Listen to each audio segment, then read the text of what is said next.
the book, but he also kind of laughed about the book. I'm talking about the book, The Butterfly Oh, Effect. okay. I think that's what it's called. Yeah. But and it's, the butterfly flaps his wings in Africa, and then it causes this, and he also kind of laughed. And then the next thing you've got a hurricane in Florida, and so it's it is Well, very everything is funny. interconnected in the dream, Yes. and everything is more than interconnected in the capital R reality that the course would talk about, which is, above the line in Ken's chart, the pure non-dual, if you will, heaven, capital L love, capital T truth, capital O oneness. Um, that how could anything be not connected in perfect oneness, right? Because Ex- there's Yeah. nothing to connect because it's all one. So then tell me about astrology then. Tell me what your sun sign is, and what does that have to do with any connection of anything? But Does that no one ever asks me what my daughter sign is, but they always ask what the sun sign. So you have a daughter? maybe it's a sexist thing. No, I It don't, is, but yeah. I don't have a son either, but that's Yeah, yeah, stepson, stepdaughter. I do. I know yours. Actually, it's so interesting, that uh that became so popular during the 60s, or actually, starting around the turn of the century with Astrology? Madame Blavatsky, Oh, and right. That bringing century. all Yeah, that right, into the American viewpoint. right. And a lot of A lot of places, if you ask people what's your sign, they're like, huh? What, I don't know what you're talking about, but yield. yeah, yield, stop. But here, it's in America, everybody knows you're trying to figure out, why they're such a jerk. And that's oh, you have Jupiter and Taurus. Okie dokie. Now I know all about you. So I can excuse your behavior, or I can expect other things out of you. And it's all a part of the same generalization that we do when we're looking at um, the dream and trying to make some kind of sense out of what it means. What is really going on here? And I was thinking about that. It's, by the way, good morning, everybody. Bruce Rawles and Lynn Johnson here reading Absence from Felicity, the story of Helen Scheckman and her scribing of A Course in Miracles, and published by the Foundation for Inner Peace. And And so, authored by Ken Wapnick, and PhD. authored by Ken Wapnick, PhD. Thank you. Don't Cover forget the that. bases there, right? The Yeah, really, everybody. teamwork. Yeah. Well, it's interesting. We're reading other books, and it's kind of come to our attention that a lot of times, if you're reading somebody's book, the author might like it. Not that Jesus would care, but if you cite the name of the book, the name of the author, and the publisher, just in case somebody wants to read the book. So, Sure. so it's a good practice. I think I'm not because people could come onto this out of nowhere and start listening and going, what the heck are they talking about here? What's this dang deal? Interesting deal. What the hell is that? Where'd this come from? Howdy, y'all. Okay, so I guess all the smoke in the air has made me silly. I wonder what was burning over there in that field. It's Colorado. Yeah. So, okay. So let's see, what have we been talking? We've been This is the chapter 7. We're a little into the chapter 7 now. A few pages, I think, at least. Let's see. Oh, quite a few pages into chapter 7, which is the beginning. Yeah, that started on page 185, and we're now on page 207. So yeah, we've been reading in 7 for a while. And the title of that chapter is Beginning of A Course in Miracles, 1965. So should I pick up where we left off? sure. And I just wanted to mention um Sharon Slider and I are reading Never Forget to Laugh Oh, great. on is it Mondays, Fridays, one of those days. Oh, Thursday, cool. Tuesdays. Tuesdays. Tuesdays, the only day I didn't mention. Yeah. Thank you, Glorian. Yeah, so we're reading the Carol Howe's book about Bill Thetford on Tuesdays, and Oh, it's excellent. fascinating also. Different than this, obviously, but Sure, sure. very You cool. you might also and other listeners might also enjoy. It's it's a little known co-biography with Judy Scott Schwitzen and her daughter Tam Morgan wrote a book, a biographical book that they both kind of took turns writing alternate chapters called Double Vision, which is an interesting little book. You can find it now and then on Amazon secondhand, which is what I did 5 or 6 years ago, I guess. It's Interesting. interesting read. Yeah, yeah. I wonder why they don't publish it at the foundation.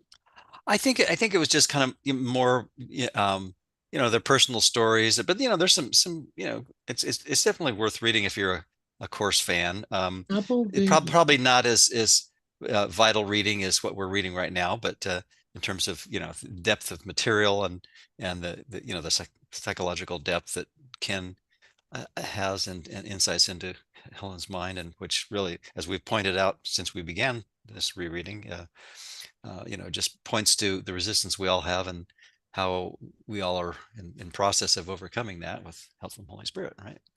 Exactly. Wow. I'm the rush to Amazon to look for this book, but Yeah, it's also, a fun read, and they've obviously Judy was well connected in New York City with the kind of the who's who of the metaphysical world in that era. And it's you'll if you've been into studying metaphysics for a few decades, you'll probably recognize some of the names that they were connected with, and some of the interesting work that they did. And it's a really a good read, as well as good background for the people that contributed meaningfully to the course. And well, it's that's very it's cool. And you know what's real interesting, among other things, is I think I heard, and I don't know if how real this was, that Tam really is the one who drove Judy to get involved and even publish the course, because Tam had was, I hate to say psychic because that's Well, sounds. she goes into that in some detail in that Double Vision book. So, Oh, she does. Oh, okay. oh yeah, she has some interesting Oh, so accounts I'm about not that. lying then. No, Yay. no, not at all, not at all. No. Okay, good. All right. So the reason I even started talking about this was thinking about, the fact that Helen and Bill both became psychologists in the first place. Hmm. Even though, they had other avenues they could have gone on. Bill, it almost seemed like it was just like, okay, I'm going to get a PhD. What should I do? Oops, psychology. Okay. I mean, really not a really in-depth, consideration. And I don't know if it goes into this in this Or book. maybe he was just trusting in the grace of following guidance without doing too much analysis about it. Although he certainly seemed to have a keen mind that could do the analysis, and I there's think you're right. I think Bill demonstrated. was really the mystic in that. Yeah. He just was so open-minded, and Hmm. we're learning now all about his childhood and his illnesses, and Uh-huh. I mean it's really interesting. But the idea that they were both psychologists, and their focus is on the mind, Hmm. and then to have, I mean, it, I wonder if Jesus had been talking to an architect or a plumber. What kind Well, of there's book Zen in the is it? art of motorcycle maintenance, That's so right. it That's could have right. been a course in replumbing your mind, right? Yeah. And you know what? It could be also even now, because there are probably people that are getting this kind of stuff, just like, Sure. Oh, for sure, yeah. for sure. So Yeah, it's yeah. it's And it's it's nothing special. one curriculum among many thousands of the universal course, right? Exactly. Yeah. So, okay. So do What you I was want going to to? suggest before we dive back in the reading is one possibility for when we finish this book in however many months. Um, we could also read Ken's biography, autobiography, A Symphony of Love, which is Ooh. available online. I'm looking at it right now. I've gotten to page 99 of page 497, and it's a wonderful read so far. And people who have actually finished it, which I have yet to do, have raved about it. So maybe that could be a candidate for our next book reading after this one. I love that idea. Yeah. Sure. And Okay. yeah, it's like the lives of the saints, Yeah. you Yeah. know.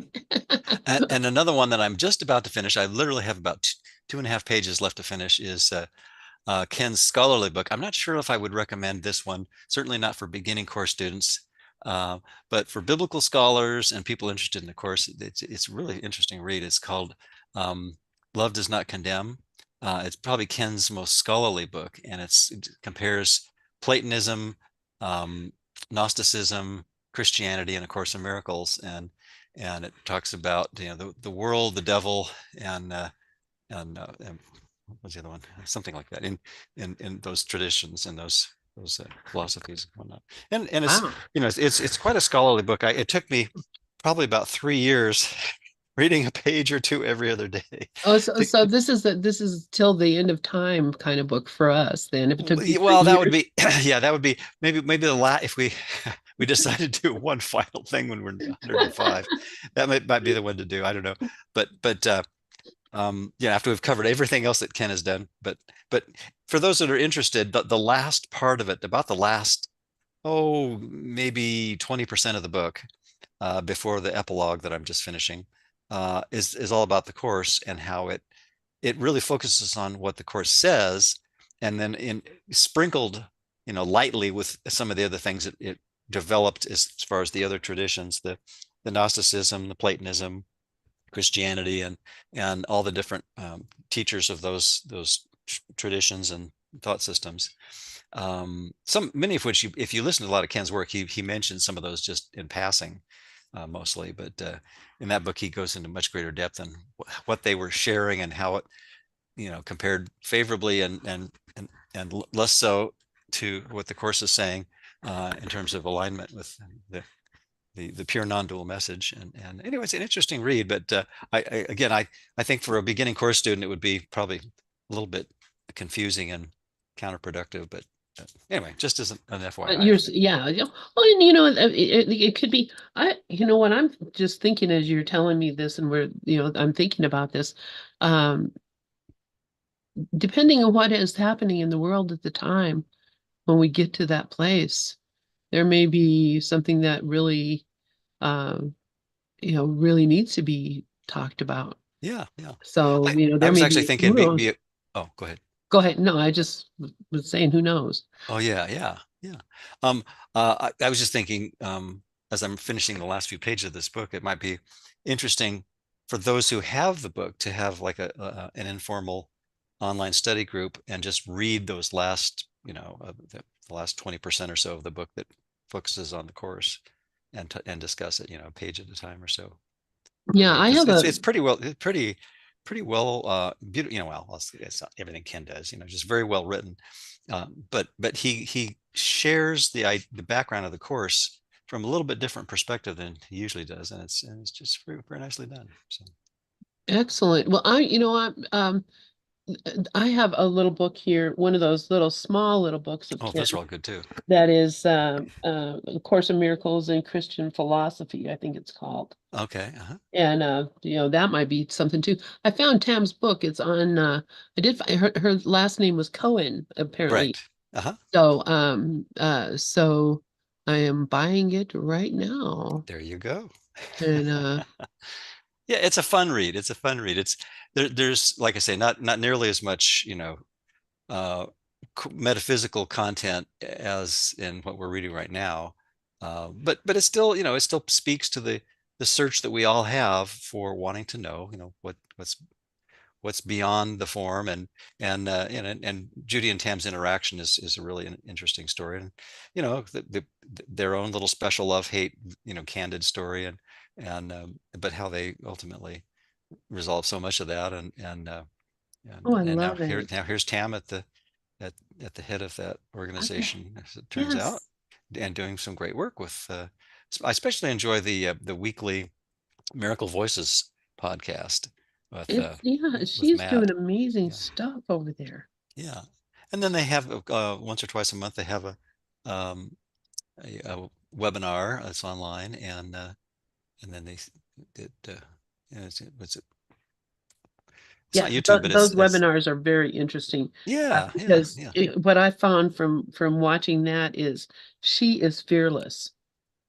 Tam Oh yeah, Morgan oh is yeah, yeah. She's basically, she is fearless, and she's not afraid very to step candid. on people's toes, and she doesn't get offended by, Yeah, it. I mean, she really, uh, I really appreciate her a lot. yeah, So, and exactly, and she, having grown up with all the luminaries that brought the course forward, got to see them working through their ego stuff, and so she saw that lesson, and now is embodying it herself, and she was a delight to work with when we were rebuilding the FIP website a few years ago, acim.org, which, by the way, if anybody doesn't know about it, I guess it's been 2 years or 3 years now that I think I got an early beta version, and have loved it now for probably better part of 3 years. I think it's at least 2, if not 3 years. But the web edition of the course is just wonderful, and Felix Alcala, who lives in Munich, Germany, did so much of the work with that. And I had the great pleasure of working with him when we rebuilt the acim.org website 5 or 6 years ago. So yeah, yeah. well, I use it almost exclusively, and believe me, I mean, there's not one day that goes by that I don't have that open, going from here to there and here to there. And what I realized, which I do use it so much that I realized, well, gosh, I'm getting a lot out of this that I is just for free. So I started doing a monthly donation Oh, to great, the great. foundation, which I had, Yeah. and it's real easy to do, and they're very Yep. Yep. grateful for it. It's Oh, absolutely. Yeah. wonderful. Well, they're not only doing all those other aforementioned things, which is continuing the development of the web edition in the other 27 languages that already are out there, that they've already published, but they're also working on, I think, the Arabic translation of the supplements is complete, but they're working on the other three books of the course in Arabic and also in Farsi. Those are the two that are in progress right now. So that'll make 29 plus English, I think. So it'll be 30 languages pretty soon.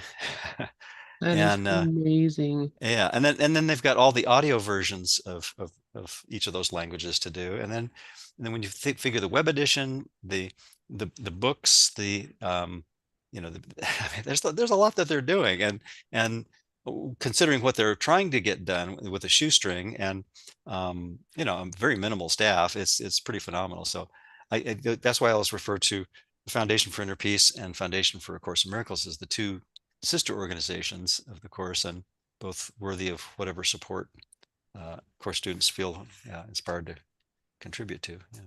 Yes, and yeah, and just reminding people, hey, this is something you can do, and because honestly, it I always just bypass those, donate buttons generally, because I think I don't have any money, but that's that's silly, you know. Well, there's other ways to contribute too. Like, for example, if you happen to know somebody who's fluent in a particular language, that might help with some of the translation efforts, and/or people who are excellent, like radio voice type folks that could, do um, an audiobook, that kind of thing. There's all Wow, kinds of things that everything that I I mean, know things a that, guy who has a voice like that. uh-huh. His name Bruce. Oh, Bruce, you have a great voice. oh, well, thank you. But Uh, yeah, I have fun with ACIM blog. That keeps me pretty busy. yeah, you are busy with that. Yeah, but thanks. Well, All right. anyway, yeah, that's So that decision wasn't made. Um, well, I was just going to say, just to wrap up the conversation about the two sister organizations. For anyone who's interested, by all means, check out, if you have an acim.org for Foundation for Inner Peace and facim.org for the Foundation for A Course in Miracles. And then there's one this isn't one of the founding organizations, but but near and dear to my heart also is sfacim.org, which is the School for A Course in Miracles .org. And that's the organization that Tim Wise and Lynn Corona have been sharing with hundreds of folks for quite a few years. And really, when COVID hit, they jumped on Zoom with great enthusiasm. And to this day, in fact, right after this, I will be attending one of their classes. And they basically are training people to really get in touch with the Holy Spirit and then share from that perspective. And the classes are just excellent. And the community, as Ken Wapnick talks about, and I think either the last or second to last program he did in Temecula, the community of love is really kind of evident in that group. And I know there's lots of other groups too. There's just happens to be one that I'm involved in that I can give a tip of the hat to. And so if Like you want to check ACIM out. Gather, which is where we operate out of. Exactly, And we have exactly. groups and we meet, Yes, regularly yes, yes, with yes, that. yes, yes. In fact, right after this group, you and I, we have a group that we're reading the course and we're in chapter 2 already and Very doing a good. deep dive into A Course in Miracles. And it's just a group of people that just come together and we read and talk and pray and have a good time. It's Excellent, really a lot excellent. of fun. And, So, and, and speaking of all the groups, since it's kind of an extended sidebar here, I do want to make a tip of the hat also to the Miracle Distribution Center, which has helped me connect with in-person groups, and now they have online groups as well. But one of their many resources, headed up by Beverly Hutchison and her husband and all the staff there.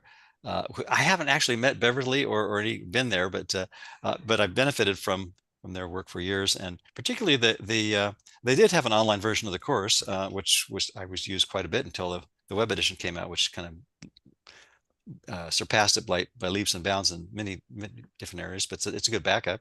But they have the online database of all the different study groups and classes around the world, and it's just fabulous. So you can just plug in you go to their resources page and look for online this database of groups, course groups, and that's how I found the group that I'm attending here on Wednesdays in Sahuarita, Arizona, uh-huh. and also several groups in Colorado when I was living there, and also in several groups in Southern Oregon when I lived there, and also several groups in Northern California when I was living there. So I mean, Yeah. it's really a great resource, Oh, and yeah. Plus, they have great materials also. oh yeah, yeah, of course, yeah, I mean, they have a lot of really great materials. In fact, yeah, one of the things the whole I encounter. have all these little, and I know this is just, completely sidebar, but I have these little armbands, like the ones that the Live Strong kind of armbands. Uh-huh, They have quotes from the course on them. uh-huh. So the one I regularly wear says, "I rest in God." And I just go through my life I can look at my wrist anytime, no matter what I'm wearing. I never take it off. If it breaks, I put on a new one because I ordered a bunch. There you go. But it's a great reminder. I rest in God. Yeah, yeah. So many wonderful resources. I try to put my website's out of date, but I try to put some of those kind of resources that I find helpful on. There's a resource page which is woefully out of date, but still has some great stuff on acimblog.com. And so anyway, in case that's helpful. And also the ACIM blog Facebook page. I sometimes post things that I don't put on the website, just things that are just Oh, sort of in passing. Yeah. yeah. And then if anybody's listening and they go to acimblog.com, that is a treasure house of Course in Miracles materials, uh, just you name it, it's there. So Well, Bruce is really active and comprehensive in making it happen. active, yes, comprehensive. There's so many things I'm sure I have no clue about that are wonderful course resources, but I try the ones that I come across, I try to share, as quickly as I can. So yeah. Well, good, yeah, and it is greatly appreciated. All right, so let us get Meanwhile, to our book. Meanwhile. Well, Um, that was a well-spent half hour, though. I just oh talking, yeah, talking about related things, and useful absolutely, resources. and non-related. So, and all part of the script. We Yeah, were here doing that at the beginning of time. I that's have to right. keep reminding myself that I didn't Yeah. just do this now. I've been doing this. I did this at the very beginning of time when we had a tiny mad idea, and I'm just watching myself do it now. That's an interesting perception. Yeah, yeah. All right, so let's read. Here we go with Ken doing what uh, generally is not excusable in English language, starting a sentence with the word however. Oh, okay. I had. I guess we can sure back. Let's back up a Okay, paragraph. you want to go back? Or Well, did that we? was. I think we got up to the one that starts with interestingly. Okay. All right, let's go to interestingly then. Well, we got. Well, let's back up a page though. Okay. Okay, should I start? Yeah. Okay. However, a psychologist now, but now at the bottom, page 206. However, a psychologist, Helen and Bill could certainly explain Helen's most peculiar situation of fighting against what, on another level, she obviously believed in.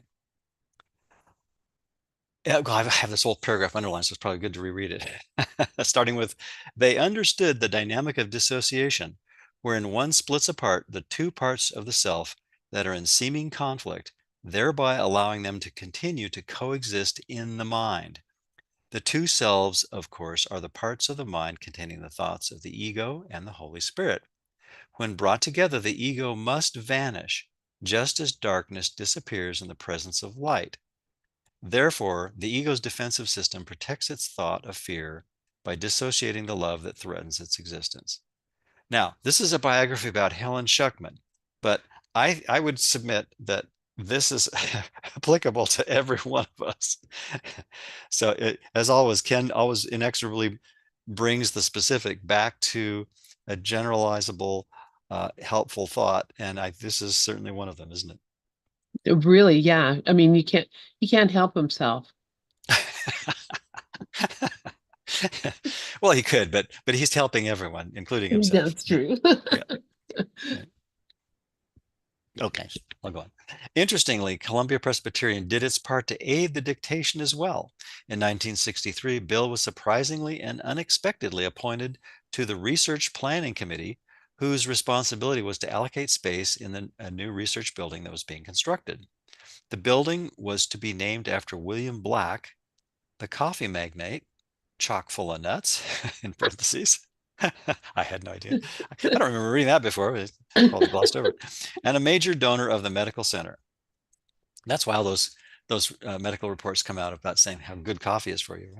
Yeah, I'm thinking so. Right? Thus, Bill had They the did their own opportunity of research. designing a large and enclosed and relatively secluded area that included offices for Helen and him that opened into a larger secretarial space later used by me when I joined them in 1973. Oh, I didn't remember that either.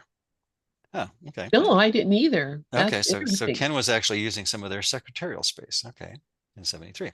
These offices were totally separate from their regular psychology offices in the Neurological Institute, Helen, and Psychiatric Institute, Bill, and from their secretaries who were housed in these two buildings across the street from the Black Building. Oh, well, so now I'm getting a little geography lesson here.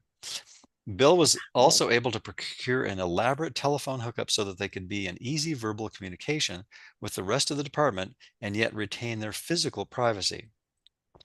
The Black Building was completed in the summer of 1965, and Helen and Bill promptly moved into their offices. Only weeks later, these would serve as the quote manger unquote for the birth of Jesus' 20th century message of forgiveness. Cool. this is really interesting. And okay. So the Black Building is named after a guy who owned a coffee company chock full of Chock full of nuts. nuts. Do you know chock full of nuts? Oh, I remember that. Yeah, I think it was probably more popular in the 50s and early Yeah. 60s. The reason I remember the name is I think there was a satire of it in Mad Magazine, which has come into prominence in my memory in the last month because I visited my uncle in Georgia, who basically introduced me to Mad Magazine when I was in that era of being a tyke and or into teenage years. So we That's had great fun hilarious. poring over Mad Magazines Yeah, and Mad Magazine was my source of news during during my growing. I mean, I'm like, this is I found out a lot of stuff at Mad Magazine that I really. didn't know. Like So yeah. twas Brillo on the GE stoves, did Procter Gamble in the Glade, all Pillsbury with the tasty loaves and and then in a minute Oh maid. my gosh, you were something else. I can't Uh, believe you remember that. But I was going to say, I wonder what the medical center that Winston-Salem built, what their what reports they did about the efficacy of smoking cigarettes oh, for right, your right. health. Really? Yeah. I mean, it's crazy. Anyway, Yeah. uh, but Well, this is really we're all chock full of nuts here, so not to worry, That's right. This is just so interesting to me that Jesus, obviously, this was arranged, obviously, so that they could be together in a place that was private and separate right? and could actually do the work that they were here to do. That without either of them saying, oh, gee, we should try to find another place to do this. It just occurred because Hmm. that was part of the plan. I Part of the love plan. that. Yeah. Part of the plan. I just love Uh-huh. it.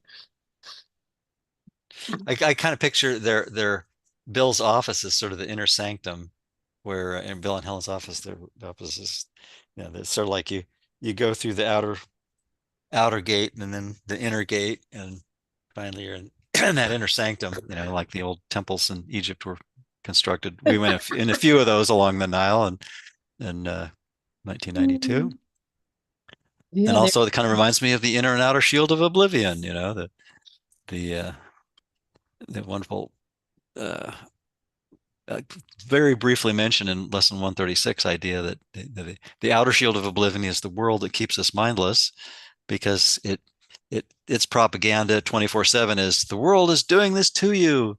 You're at the mercy of the world. And the Holy Spirit says, nah, no, it's really going on in your mind. And then which is when no one eats, whose ego likes to entertain that idea? No one's. Yeah. But then once you get past that, then it's like, well, then where is all this craziness going on? Well, it's got to be in my mind. I was like, oh, yikes. Now it's, in my court. Damn. Now what do I do? And that's where we go from lesson 5 to lesson 34. I'm never upset for the reason I think, okay, it's not the world doing it to me. Now it's like, well, I could see peace instead of this craziness in my mind. And that's when we really need Holy Spirit's help tremendously again, to see that the separation never happened, that the unfounded unconscious guilt is just that. It's no longer unconscious, and now it's unfounded because we're looking at it with Holy Spirit. It'll Right. stay unconscious until we look at it with that inner kindness teacher. But if we're looking at it on our own, we're never really going to be looking at it. We'll just be kind of looking at the shadow and still trying to blame it somehow or other on something else outside us. But Yes. And it's so interesting that we were just reading the other day in the psychotherapy pamphlet that anger is really the problem.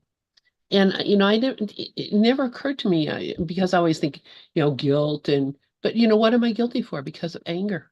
What am I, what am I uh, all of the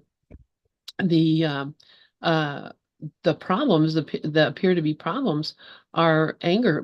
Thinking I'm a victim, thinking things have happened to me that I didn't have any control over, thinking that mhm. the world is, all the different things, it all is based on that anger. And that's why Jesus says anger is never justified. Yep. Because but it never occurred to me that it was anger that was causing that. And so since I read that, I've really been looking then at whatever seems to happen and looking for the anger that's in there, because that's where I can see, where the guilt comes from. And Mhm. for an example, my daughter, my youngest daughter likes to, she collects old video games. Hmm. And she has, pretty good collection and very valuable. A lot of people want those old video games. And so she, had one she put up for sale on eBay and had packaged it up before she left to go stay with my son for a while his wife had a baby. So Hmm. she's not here, and the eBay, it was sold on eBay. So she contacts me and says, get that game and, put a label on it and ship it out. And I went and looked for the game. I couldn't find the game. I looked all over, and it was already packaged in a foil bubble pack thing. Hmm.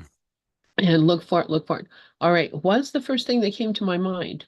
Somebody moved this. Somebody threw this away. Somebody did something to this. This is a problem. This is a problem. And now, she's going to suffer. She's going to be, and I'm going to be, yeah, all this. And it came down to, it was the whole thing was anger, actually, feeling Mhm. like I was a victim, Mhm. feeling like she was a victim, thinking somebody who I don't, it could even be me. I don't know. I haven't admitted to that yet because I don't throw stuff like that away. But something happened.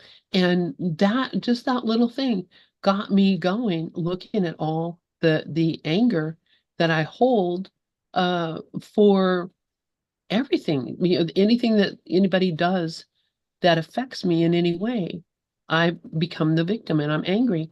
And and then the guilt comes in, but I never noticed that.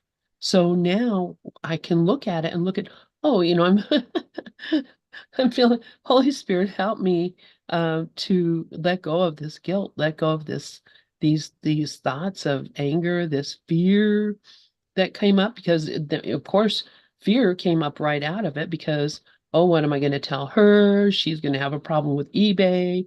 That this was $325 this guy was paying for this old, Mario game or whatever the heck it is, Sonic the Hedgehog game, I think. I mean, I just went into all kinds of thoughts, and Mhm. it and really had to go back and look and recognize, oh, all of this is because I'm pissed off that, I think somebody did something. And isn't that everything that we go through? So, I don't know. That's why there's so much emphasis in the course on looking at grievances and seeing Yes, how they rob us of our peace. Huh? exactly, Yeah. exactly. And Uh, and and most of the time when we really examine the veracity of the arguments that we make to ourselves for justifying being angry, we realize, well, they really don't hold water. They no, really don't. They don't stand up in Holy Spirit's court, at least. Is if you have the option to not be upset by what seems to be happening to you in the world, and you don't exercise it, whose fault is that? Yeah, but we all do that because we think, oh, gee, now I'm justifying that I get to keep this self that I made up because I think I'm still getting some kind of mileage out of it. Right? I yes. think there's still something I'm benefiting by being Bruce fiction here. Exactly, exactly.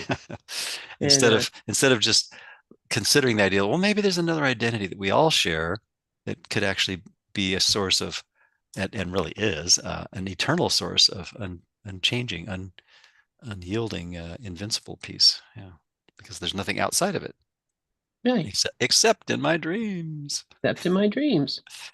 Yeah, and the only thing that could be is God. So, that's the other thing I have to consider.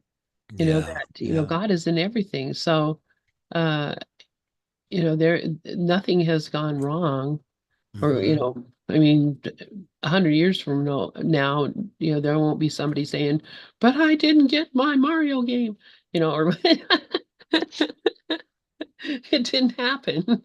Well, it sounds like you did find it, and it was resolved fairly easily once you found it, right? But No, no, oh it's no, still gone. oh, it's still good. Oh, okay. We've searched this house over, and it is, Oh, okay. yeah. So yeah, and God only knows. So and it's true because things disappear sometimes. And I Yeah, don't know if yeah, you've ever had this happen where something has disappeared and maybe been gone for years. right. And then, all of a sudden you find it under the floorboard in the car, or in Well, the actually, couch cushion or but yeah, so, well, I went about years, but yeah, I actually have had those kind of, nothing comes to mind right now as far as years, but I remember for about a week, I lost my wallet when I was staying with my mom in Livermore, California at the time. And it was over the Thanksgiving holiday because my sister and her husband had rented a place near Santa Cruz and they wanted to have extended family over for Thanksgiving. And I thought, great. So I'll get to, and I drove up and I saw this large, completely flat, horizontal blue line. I realized, oh, I hadn't seen, because I had been in Colorado for 5 years. And I realized I hadn't seen the ocean for 5 years. and and then uh, but then when I got back from that trip, I was making the bed in the guest room and realized, oh, my wallet had dropped down between the box springs and the bed frame, and it was just one of these little thin, fit in your pocket easily kind of uh, wallets, and but I had the initial thought, unlike previous years when I might have just panicked and freaked out and canceled a bunch of credit cards and so I thought, I haven't really gone that many places. I'm sure it's going to turn up, and I even drove to this beach weekend without it, just cautiously, hoping I wouldn't get pulled over and ask for my license and registration, or at least my license, and then which I didn't. Um, but anyway, I was just thinking that you know. I think I was beginning to trust a little more. And I thought, it's got to turn up. And so I just kind of dismissed it for a moment. And sure enough, about a week later, it was there just sitting patiently waiting for me to pick it up from between the metal bed frame and the box springs of the of the bed I that's was sleeping. something. Yeah. Yes, it happens all the time Uh-huh. that, we think we lose something and then and it may not, here's the thing, because this is not a real thing here. Yeah. It's not really happening. So, My real that identity had wallet, never been lost or compromised. So the, right, the, the nothing could fake ever, identity that's got California driver's license and at the time and whatever else on it, that can be misplaced, but our real identity can't be misplaced. that's right, what we Yeah. really are. And if you were supposed to get caught driving without a license, that would have been part of your script too. Well, I And had it, just was well, I know, but spatially distancing. it was in a different place. That, It was socially distancing. the problem and the solution were not in the same place. What? Yeah, yeah. Oh, I mean, yeah. Okay. Should we So read on? yeah, let's read on Okay. before our hour's over. Yeah, really. But they were doing some good stuff though. Yeah. Yeah. Okay. Do you want me to Sure, sure. okay. Okay. In addition to the medical center's cooperation in the scribing, Louis's attitudes, and this is Helen, were unexpectedly positive and helpful. He could hardly fail to notice my frequent periods of writing, and he was entitled to an explanation. So, with considerable misgiving, I decided to tell him what was happening, although I did not anticipate his approval in view of his own agnostic set. And in brackets, this is Ken saying Helen should have mentioned his strong Jewish identification, end of brackets. Happily, he was more than tolerant. He was actively encouraging, although he preferred not to read what I had written. Uh-huh. On the few occasions when I showed him a few of the typed pages, he limited his comments to remarking on the clarity of the language and, in some cases, the poetry of the wording. It was apparent, however, that the whole thing made him extremely uncomfortable, and he tended to dismiss it as just not his cup of tea. Once or twice it even seemed to make him angry, and so I stopped showing the material to him after a while. Yet despite his personal disinclinations about the material itself, he was actually enthusiastic about my writing it. He did not understand where it was coming from, but was apparently willing to overlook that question.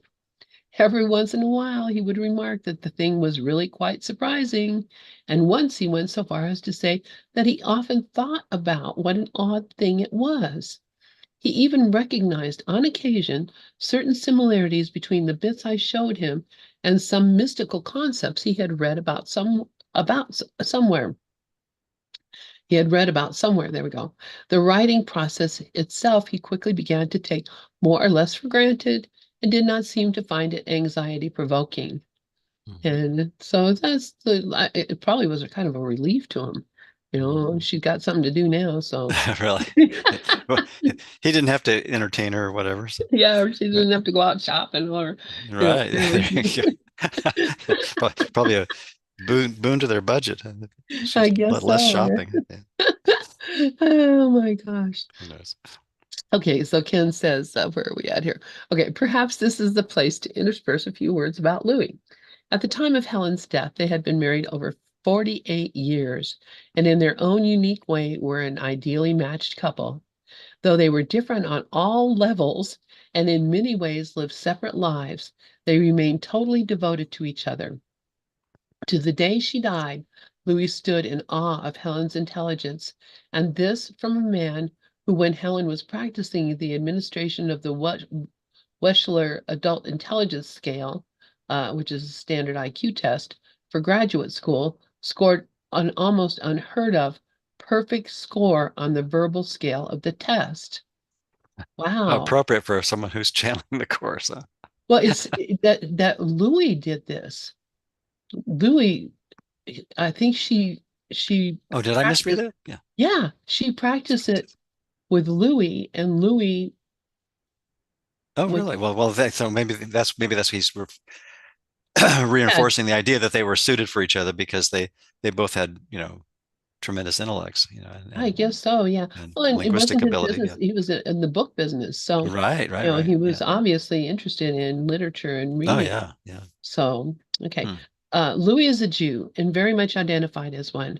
However, to this day, he would maintain that he is an atheist. This has never prevented him, however, from frequently reading about religion and mysticism in general and about Jewish religious thought in particular.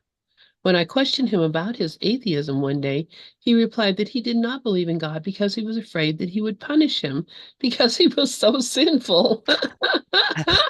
I don't believe in the police because I'm not sure what they would do to me if they found out, right?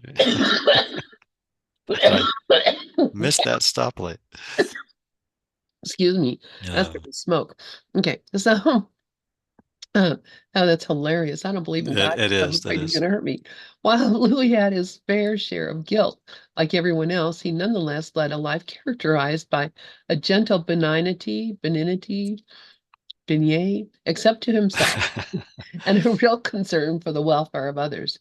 In fact, I still joke with him that he is the most religious atheist I have ever met. So, yeah, so Louis was still alive when Ken was writing this book. That's Apparently so. Yeah. Yeah. But this book came out a good while ago. So let's see yeah. what's the date on it. I'll look and see real quick here. It Yeah. was published 91. So Wow. Okay. yeah. It's been a It's while. been a while. It's Yeah. been a while. Okay. Yeah. Louis's relationship to the Course was an interesting one. On the one hand, Helen's scribing of A Course in Miracles is its subject, and especially its source, made him very anxious. On the other hand, he was, as we have just seen, supportive of Helen's taking it down. The reader may recall how during one period of the scribing, when Helen went on strike, as it were, and resisted taking down any dictation for about a month, it was Louis who suggested she return to what she was doing. As Helen pointed out, Louis basically demonstrated no interest in seeing the manuscript, but was glad that Helen had Bill, whom Louis always liked and trusted, to support her more directly in this work. He was thus very grateful he could be left out of it. That's how my husband is too. Yeah, I can kind of relate on this household as well. He doesn't care what I do as long as I don't, you know, gamble away the mortgage or burn the house down. He's pretty benign guy too. So, Hmm. okay. In July 1975, if I may jump ahead of our story a bit, we were all going to California to present the course, and that's see below in chapter 13. Sometime before we left, Helen said to Louis one night that she thought the least he could do was to read the manuscript and have an open mind, especially as all these people we would be meeting were said to be so interested in it. Besides, Helen continued, she was his wife after all. Excuse me. Louis reluctantly agreed, as Helen's request had a reasonableness he could not really refute. And so, after over an agonizing period of a few days, read the course he did. At least his eyes went down every page. I occasionally observed Louis, quote unquote, reading. There he sat in his favorite chair after dinner. Tight as a drum, he would turn each page of the voluminous manuscript with a rigid, unyielding expression on his face. Wow, it's not very pleasant. One afternoon on this trip, we all sat in a room with a group of people, obviously. Can I Oh, pause yes, for a second? please. Yes. I was thinking with that unyielding, rigid, unyielding expression on his face.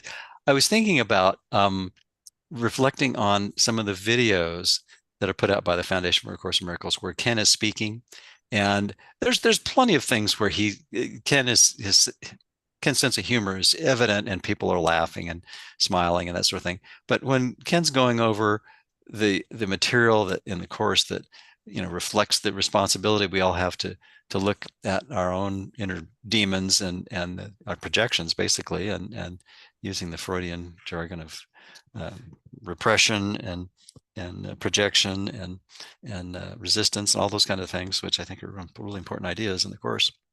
That there's a lot of times you might see one or two smiles when the camera pans across the crowd, but there's a lot of kind of stern, solemn faces when people are realizing, oh, he's talking about my ego that I need to look at, and we're all doing that. So I think that's kind of typical, is when we're confronted with the idea that, oh, I'm responsible for all of my upsets. It's sort of like the people in Plato's cave that didn't want to run to the opening of the cave. They didn't jump up with joy the moment that they're unshackled, kind of thing. Exactly. Yeah. Exactly. And this, it was just probably mechanical. I've done that myself, especially when I'm studying for a test or something at school, just mechanically reading the words, but not really interested in or absorbing the content. Yeah, And yeah. so, And we do that when we read the course a lot of times, when we're yeah, resistant to the deeper meaning of a particular passage, or even the shallower meaning for me at times. yeah. I can totally gloss over reading the course and or listening to Ken at times when I'm just apparently not receptive to what's being said at that time, and I have to gently, non-derisively laugh at myself, say, well, I must have been resisting, like Ken says, the peace that's Exactly. possible and letting that in. The other thing that comes to mind is talking about significant others and the resistance, and which is really just a projection of my own resistance, of course. I'm thinking about this afternoon. We're going to meet a couple that have been hosting a course study group here in Green Valley, Arizona, since November anyway, and in their home. And they keep persistently asking me, oh, how can we meet your wife and just get a social thing going with the four of us? And so we're going to meet for lunch today. And I already kind of advised them, it's like, don't talk about the course much. Talk about art and that sort of thing, which is cool. It's something we're all interested in, and my wife is very gung ho on. So anyway, but it's interesting just to recognize, that there's a part of all of us that's enormously resistant to what this material is saying, and that's Yeah, everyone's yeah. ego, right? So Exactly. and And excuse me. This has just been my I used to be, if I was reading it, and this is people will tell you this, if you don't get it, just go on to the next paragraph. And if you don't get that, just keep going on. But yeah, I realize now, if I don't get it, I want to get it. I want to know what it is that's being said to me here. So instead of just going on, I go back into it and ask the Holy Spirit, help me see what this is. yeah, And, yeah, help me break this down. And, that's what we do in our groups is, we really break it down. And I'm sure your groups do the same thing. And that is really, instead of, running away from it and saying, well, I'll figure it out later. Gee whiz, I've been studying the course since 2007 or so. And what's that? 14, no, I don't even know. A good while. No, good while. Anyway, I don't even know what year it is now. Anyway, but but but that's um all those years have been resistance, resistance, resistance, resistance. Mhm. And, now I'm like saying, no, I don't want to resist anymore. So just show me what this means or help me see what this means so Yeah. that I can live this. And so, I think it's my study of A Course has taken on a completely different point of view, even though I thought I was really sincere before. And, next year I'll be saying the same thing. Gee whiz, Uh-huh. wow. Yeah, So yeah, anyway, I completely get that. Yeah. Should I read uh, this last paragraph real quick? yeah, read the Okay, last okay. paragraph and then that'll be Okay, it. so to finish this story about Louis, one afternoon on this trip, we all sat in a room with a group of people obviously very interested and impressed with Helen and Bill's story. Louis almost never attended these sessions, but he was there this one afternoon. Finally, one person turned to him and asked what he thought about all of this, and he replied, "Well," in quotes, "well, my wife does some pretty unusual things," unquote. To this day, he still refers to the course as, quote, "my wife's book," unquote. Once after Helen had died, my mother asked him whether he thought that Jesus, in parentheses, or God, had written A Course in Miracles, and he quickly replied, "Of course not. Helen did." Anyway, so I want to thank you, Lynn, and everyone, as always, for another wonderful conversation, and look forward to next week's. Great. Thank you so much, Bruce. And yeah, what fun. I always Yeah, enjoy being with you on Saturday mornings. So likewise so uh, much. Yep. what a gift. So Uh, have a great week, all right, my Lynn, dear. Lynn, and Dove, and Glorian, and meeting analytics, Yeah, and keep and taking those ours. photos, man. I've been enjoying your posts on Facebook so much. Oh, good, good. Yeah, I've All got a your, few more to add now. So